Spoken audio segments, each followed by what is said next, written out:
Ici Satou. On dit qu'on peut déterminer l'âge de quelqu'un à la façon dont la viande de baleine était préparée dans les cantines scolaires, mais comme cela varie selon les régions, je ne pense pas que ce soit une règle absolue.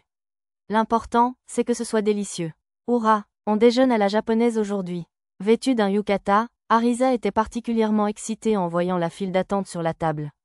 Au menu, riz aux pousses de bambou, soupe miso, ragu shikuzan, kobumaki, soja mijoté, edamame, tofu frit, tofu froid, viande mijotée à la sauce soja, et un tas de viande frite pour les filles bêtes carnivores. Japise, japonais, monsieur. Tama et Pochi ne savaient pas ce que « japonais » voulait dire, mais ils sautillaient de joie en voyant le tas de viande frite. Tant qu'elles s'amusaient, ça me convenait. Mademoiselle Karina et les autres filles semblaient elles aussi impatientes de voir toute la nourriture. C'était une journée japonaise bien remplie aujourd'hui, alors tout le monde était habillé en yukata comme Arisa.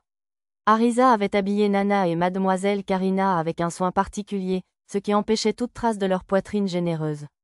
Quelle déception! Enfin, quelle harmonie! Quelle odeur peut bien être? C'est différent du poulet frit ordinaire. Lisa plissa les yeux en voyant la montagne de viande, et Tama et Pochi s'alignèrent aussitôt à ses côtés, humant l'air avec enthousiasme. Devant le siège de Mia, j'avais placé une nouvelle friture.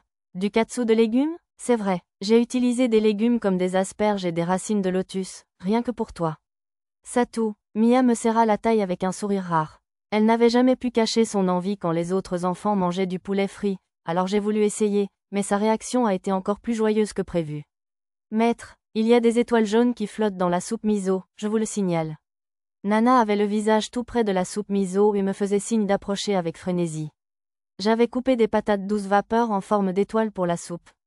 Couper autour des parties filandreuses avait été un véritable défi. Mais tous ces efforts supplémentaires en valaient la peine pour le bonheur de tous. Waouh, je n'ai jamais mangé un tel festin. Erina, souviens-toi, nous sommes les invités de Dame Karina. Fais preuve de modération. D'accord, d'accord. Comme nous fêtions une manne d'ingrédients précieux aujourd'hui, j'avais invité les femmes de chambre de Mademoiselle Karina, Pina et Erina. J'attendais maintenant que tout le monde prenne place pour commencer, mais Arisa était trop active pour s'asseoir. Oh là là, des graines de soja mijotées. Oh, et des edamame aussi. Oh là là, s'il y a du gingembre et des oignons verts pour garnir ce tofu froid, je vais bien perdre la tête. Oh, Arisa, assez de célébration pour l'instant. Tu ne peux pas t'asseoir? On t'attend tous pour commencer. Comme tu veux, ma chère sœur. Toujours surexcitée, Arisa fit un geste de soumission à Lulu et s'assit. Puis elle entraîna le groupe dans un chœur de « merci pour le repas », et le repas pouvait enfin commencer. Miam, c'est un délice suprême, monsieur. Incroyable. Chaque bouchée déborde de saveur. Tama se remplit les joues de viande frite. Pochi semblait avoir enrichi son vocabulaire rien que pour exprimer son goût. Elisa semblait au bord des larmes. Maître, cette viande est incroyable. J'ai l'impression que chaque bouchée me remplit d'énergie. Oh, Lisa, tu exagères toujours. Passe-moi un peu de ce truc frit, s'il te plaît. Riant à Lisa, Arisa ouvrit grand la bouche et enfourna un peu de viande frite. Oh, attends, c'est bon. Je n'ai jamais rien mangé d'aussi. Hein? Attends, ça me dit quelque chose. Arisa fronça les sourcils d'un air sérieux en mâchant. C'est quoi cette viande? Ce n'est ni du poulet, ni du porc. J'en ai déjà mangé, mais je ne m'en souviens plus. Elle pencha la tête pensivement. Attends, j'ai compris. C'est de la baleine, hein? Je savais qu'elle finirait par y arriver. J'en avais mijoté dans de la sauce soja ou frit façon tatsuedge dans mes cantines. Mais comment as-tu trouvé de la viande de baleine, au fait? Disons que j'ai eu de la chance. Aujourd'hui, c'était vraiment une chance. Il n'y avait pas d'autre façon de le décrire, tant les ingrédients de haute qualité m'étaient parvenus. Tu veux aussi la goûter mijotée? Oh, tu sais que j'en veux. Je lui ai donné un petit bol de viande de baleine mijotée à la sauce soja. À mon grand désespoir, personne d'autre n'y avait encore goûté. Était-ce si peu appétissant? J'aurais bien aimé la mijoter avec de la sauce rouge, mais je n'avais pas encore trouvé de tomates. La baleine, c'est vraiment le meilleur. Arisa se régalait joyeusement de viande mijotée quand son visage s'est soudain figé. Attends une minute. Baleine? L'assaisonnement n'était-il pas assez bon? Maître, n'as-tu pas dit que tu avais combattu des démons de l'enfer aujourd'hui? Murmura Arisa à mon oreille après s'être immédiatement affalée à côté de moi. J'ai combattu beaucoup de monstres différents aujourd'hui, mais j'avais le sentiment de comprendre ce qu'elle demandait, et j'ai répondu à voix basse, oui. Des poissons monstres géants. Alors, par poisson monstre géant, tu veux dire baleine volante qu'on voit sur les photos du roi ancestral Yamato? J'ai légèrement hoché la tête. Je suis sûre que le roi Yamato a apprécié la viande de baleine aussi. Des poissons monstres géants. La forteresse flottante. Arisa, immobile. Hein? Ça la dérangeait que la viande provienne de poissons monstres géants? Eh bien, c'est délicieux, alors pas de mal. Après s'être mordu la lèvre un instant, elle s'est relevée d'un bond et a prononcé son verdict. Innocent, non coupable, monsieur. Tama et Pochi ont sorti des éventails de leur yukata et ont dansé à côté d'Arisa. Arisa devait leur apprendre des blagues bizarres. Arisa, ne pose pas les pieds sur la table. Oui, madame. Désolée, madame. Arisa, qui avait posé un pied sur la table dans son excitation, s'inclina vivement devant Lulu en guise d'excuse. Lisa gronda également Tama et Pochi. Bien que son commentaire ait été oublié après les réactions dramatiques d'Arisa, je compris plus tard que l'intuition de Lisa était juste. Avec l'aide d'Arisa, qui pouvait contrôler ses propres compétences, nous avons découvert plus tard que manger de la viande de baleine frite augmentait temporairement certaines statistiques, comme la force et l'endurance, d'environ 10%. Comme je ne pouvais pas reproduire l'effet avec des ingrédients ordinaires, cela ne devait fonctionner qu'avec certains types de monstres. Il faudrait que j'investigue davantage dès que possible. En tout cas, la baleine frite avait beaucoup plu à tout le groupe.